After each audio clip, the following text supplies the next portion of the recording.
ڈھونڈتے ہیں ہم مالدار کیسے خدا کی راہ میں مال نکالنے کو روکا جائے. غریبوں محتاجوں یہ مال موت کے بعد تمہارے کام آنے والا نہیں ہے.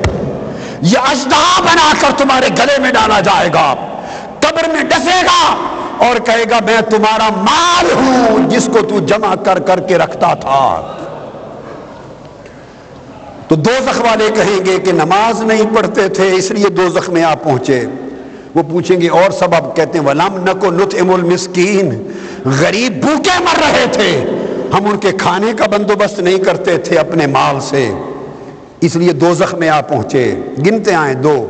تیسرا وَكُنَّا نَخُوضُ مَعَ الْخَائِضِينَ, اور ہم نے زندگی بےہودہ مشاغل میں گزار دی, ہنسی کھیل میں گزار دی.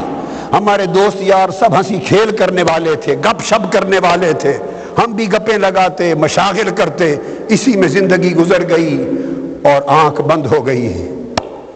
حتی اتانا الیقین, اسی حال میں موت آ گئی. ارے ہم اسی حال کے ساتھ موت کا انتظار کر رہے ہیں. فما تنفعهم شفاعت الشافعین. اب سمجھ لو میرے آقا نے اور میرے اللہ نے فرمایا ارے میری شفاعت پر بھروسہ رکھ کے بیٹھنے والوں, شفاعت حق ہے, شفاعت کرنے والے شفاعت کریں گے, مگر جس لوگوں کا حال اپنا یہ ہوگا اللہ نے فرمایا ان کو شفاعت کرنے والوں کی شفاعت نفع نہیں دے گی.